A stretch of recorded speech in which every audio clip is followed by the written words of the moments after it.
I began my ideation process, describing how I wanted my project to resemble a film reel.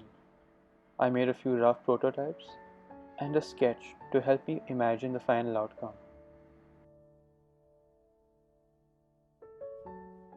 I began by sawing a canvas frame in half, assembling it to make a wooden frame.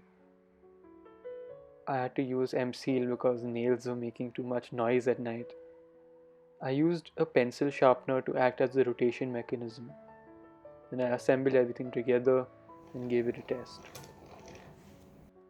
I wrote my entire journal on long sheets of paper and I put them together to make one giant 7.5 meter long scroll that would act as the film reel. I then rolled the entire thing up into a tight scroll that made it quite compact and then placed it inside the microwave. Paper absorbs ambient moisture. Converting this moisture to steam and then letting it cool would cause it to contract and better remain in that form.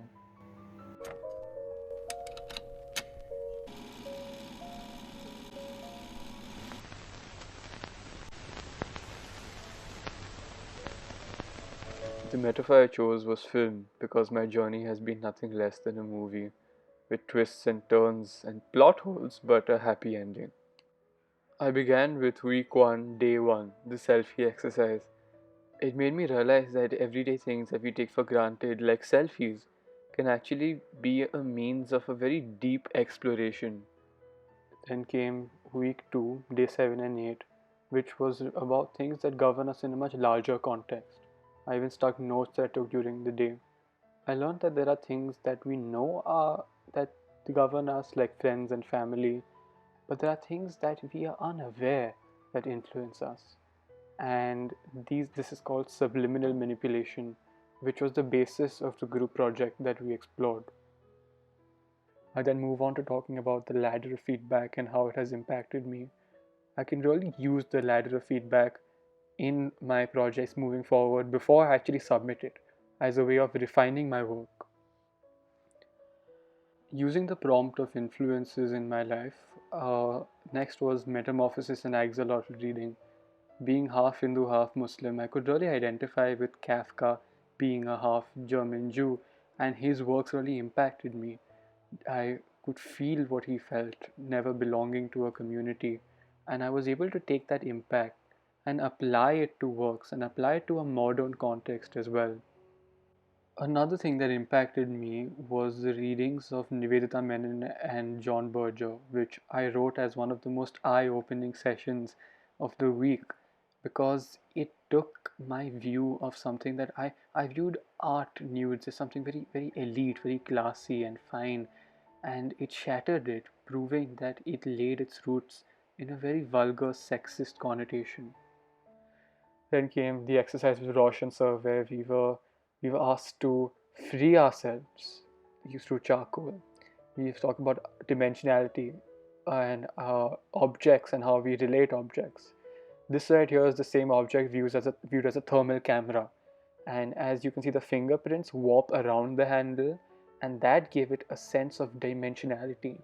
So what you got was using thermal view as a way of figuring out that an object is three-dimensional. And this is a sort of thinking that I did not know I could accomplish. And upon further thought, I realized that it would not have been possible without Roshan sir's exercise. Then came the Ragamalas. I wrote about Navrasas, I wrote all my notes about whatever Roshan sir said in class, because these were things that you could find on the net. My project was about a sandwich and the ragamala of a sandwich and how a sandwich made me feel. And I realized that these are really things that we take for granted. Simple things can drive a lot of depth and a lot of emotion. And I even personified sound in the ragamala. That was week 2, day 4, the sculpture that Roshan asked us to make. I took a lot of notes regarding what sculpture is, what he would expect from us, what the tips about sculpture, and just general knowledge that he would give out in class. His quote was, "Sculpture depends on your position relative to it." And sculpture was a little controversial. It was about the contamination of sexuality in religion and modern world. Sexuality was a very inherent part of our culture, very deep-rooted culture, a rich culture, but somewhere along the way it got contaminated, and my sculpture was a commentary on that. It can be viewed from the side as well as from the top, as well as from the bottom, and the connotation remains the same. And so that is what I want. That is, it really challenged my sense of space and my spatial awareness. And that was a skill that I will forever hold within me. And it was the week 3, the Pictionary exercise. I chose darkness, and I've also sort of made a slight drawing on the side over there, in because the actual drawing was a little light.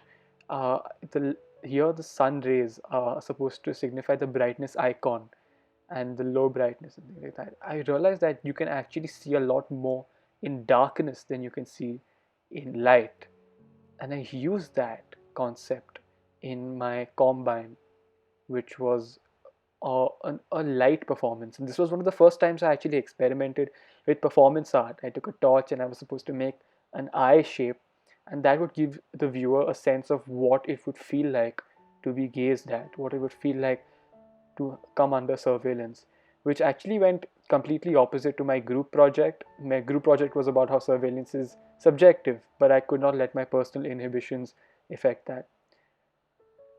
Then was the haiku exercise, and I wrote in Hindi, and it was quite stimulating creatively. Then was the day 9, week 2, the script writing exercise. I wrote all sorts of notes about the structure of a play. Everything that Ramnik sir had said was noted down. The structure, or the wants and needs, the reversal of roles, all of those notes are right here documented, and I can get back to it whenever I want. These exercises made me realize just how generalized my view of characters are. It also made me realize the impact of the reality of life and to appreciate it in all its grit and glory. And that brings me to the end. Thank you.